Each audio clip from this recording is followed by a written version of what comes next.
Langsung melanjutkan dialog saya ke Pak Sugeng. Pak Sugeng, tadi sempat juga disinggung oleh Pak Susno begitu ya, ini disidik lagi oleh Polda Jawa Barat. Kalau menurut Pak Sugeng sendiri, apa yang perlu dicermati di garis bawahnya gitu, bahwa ini kasusnya kemudian para terpidana ini kembali lagi disidik, kembali lagi diperiksa begitu?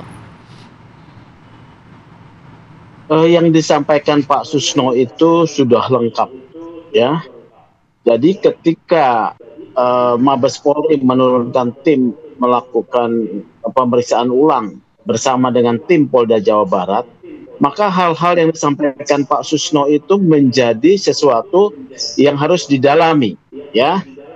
Arahnya dua nih. Pertama, apabila pemeriksaan oleh Polres Cirebon dan Polda Jabar pada 2006 ada tindakan-tindakan unprosedural, tindakan-tindakan unprofesional ya, itu harus menjadi catatan untuk pembenahan proses pemeriksaan ke depan dalam perkara ini. Apa itu misalnya persubstansi ya, tadi misalnya dikatakan apakah ini tindak pidana persetubuhan secara paksa, ada sperma misalnya ditemukan. Ini sperma siapa? Apakah waktu itu diuji oleh laboratorium forensik polisian ya, DNA-nya dari 8 orang ini sperma siapa, atau ini sperma korban siapa, Eki atau siapa? Ini kan tidak jelas nih, karena mereka berhubungan pacaran ya. Nah, ini harus didalami ya, itu pertama. Kemudian soal visum et repertum ya, adanya isu perbedaan antara surat dakwaan bahwa Eki mati karena senjata tajam dengan visum et repertum yang tidak menjelaskan.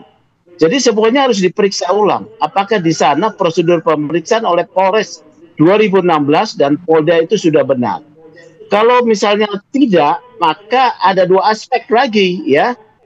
Kalau tidak benar, satu aspek keadilan untuk korban, keluarga korban, aspek keadilannya. Artinya pelaku ini bukan yang ditangkap ini sebagian atau seluruhnya bukan pelaku sebenarnya ya. Kedua, ada aspek keadilan bagi yang diduga katakanlah ada salah tangkap ya. Itu dua aspek tersebut.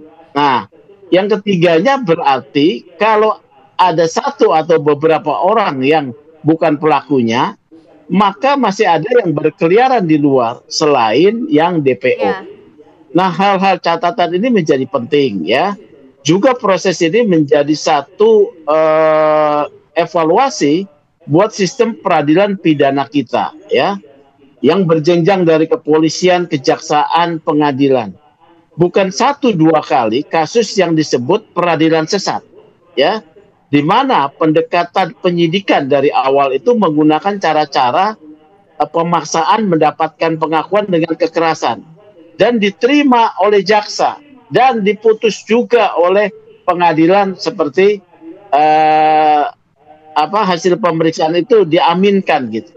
Padahal di sana ada satu dugaan, satu proses yang mengarah kepada unprofesional. Nah, hal-hal ini loh yang perlu diperhatikan. Berarti kalau dapat disimpulkan, tadi kan Pak Sugeng mengatakan harus dicek juga nih prosedur pemeriksaan oleh Polresnya saat itu sudah benar atau belum, begitu ya? Karena kan kita tahu berjenjang kan, tadi Pak Sugeng mengatakan kepolisian, kejaksaan, pengadilan. Berarti kita harus mulai dari nol lah ibaratnya begitu ya Pak ya?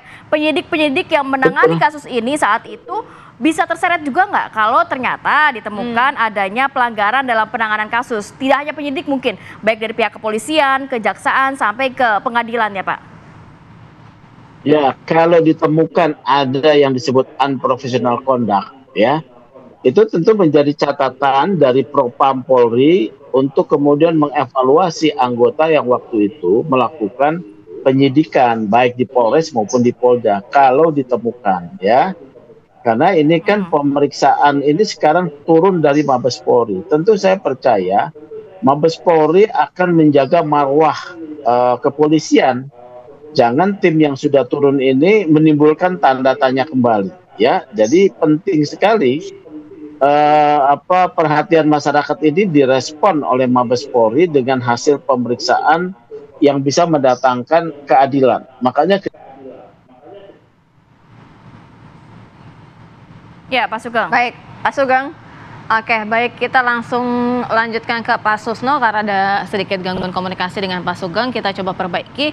Kita ke Pak Susno. Pak Susno, tanggapannya Pak Susno mungkin kalau dari pandangan dan juga pengalaman yang dilakukan sebagai Kabarreskrim Pak Susno pernah menjabat begitu ya. Artinya paling tidak untuk kasus-kasus seperti ini perlu tidak semua penyidik, semua pihak-pihak kepolisian yang pada saat bertugas di 2016 ini dikerahkan lagi, dipanggil lagi untuk dilibatkan kembali?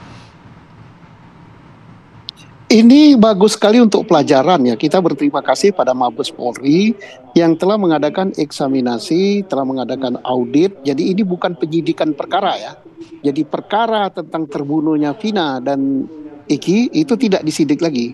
Yang disidik yang diturunnya tim Polri itu eksaminasi untuk mengecek apakah jalannya penyidikan yang dilakukan oleh Polres Cirebon dan dilakukan oleh Polda Jawa Barat pada masa itu benar apa salah. Kalau salah, di mana salahnya dan siapa yang bertanggung jawab. Nah, kalau ternyata salah, apakah kesalahan di dalam penyidikan itu telah menimbulkan salah tangkap, salah menentukan tersangka yang kemudian menjadi terpidana. Nah, ini mengkoreksi semua proses itu. Nah, kalau ini terjadi, ini bagus sekali untuk memperbaiki apa yang dikatakan oleh Pak Sugeng tadi adalah sistem peradilan pidana di Indonesia. Jangan terjadi misalnya, apakah peristiwa ini sangat besar ini manfaatnya. Semoga anggota DPR pun memperhatikan hal ini ya, khususnya Komisi 3. Kalau hal ini terjadi, berarti pengadilan yang mestinya mencari fakta hukum di depan sidang itu yang benar, yang dijadikan alat bukti untuk menghukum, bukan berita acara. Bukan berita acara. Sekarang nampaknya masih terlalu berpedoman pada ada tidaknya pengakuan. Kemudian berpedoman kepada berita acara yang dibuat oleh penyidik. Semestinya tidak itu. Berita acara hanya untuk mengantarkan ke penuntut, setelah itu dipelajari penuntut yakin baru disidangkan. Berita acara ditinggalkan. Fakta-fakta yang terungkap di depan pengadilan itulah yang dijadikan alat untuk menentukan apakah perkara ini terbukti atau tidak. Kalau ini saya kenapa hakimnya terlalu berpedoman pada BAP, jaksanya juga gitu. Ya, tapi mudah-mudahan saja keterangan di dalam BAP itu adalah keterangan yang didapatkan secara benar dan alat bukti yang ditemukan ada alat bukti yang benar. Walaupun kita sudah melihat ini ada yang tidak benar gitu, apa alat bukti berupa sperma itu tidak discientifikan. Nah, ini kan pelajaran juga. Saya ini Polri, sangat mencintai Polri, tapi saya yakin adik-adik saya yang memimpin Polri sekarang ini sudah jauh berbeda dengan saya. Mereka jauh lebih pintar, lebih maju. Tapi tetap harus dimintakan pertanggungjawaban seandainya ada kesalahan di dalam penyidikan. Siapa yang bertanggung jawab? Kapolres saat itu, penyidik, Kasat Reskrim, Kapolda, dan penyidik di Polda. Semuanya harus dimintai pertanggungjawaban yang saat itu bertugas. Baik, kita harus jeda dulu sejenak. Nanti saya ingin kembali lagi ke Pak Susno. Kalau melihat kan ini pihak kepolisian sudah merilis 3 DPO walaupun belum secara rinci, belum ada sketsa wajah dan lain sebagainya. Kalau berkaca dari pengalaman selama Pak Susno menjabat begitu ya, kalau kasus-kasus seperti ini biasanya meminta keterangan dulu kepada terpidana, baru merilis sketsa wajah dan juga DPO, atau kondisi seperti saat ini sudah merilis tapi juga akan kembali lagi meminta keterangan para terpidana. Nanti kita akan sambung lagi ya di segmen berikutnya, tetap bersama kami.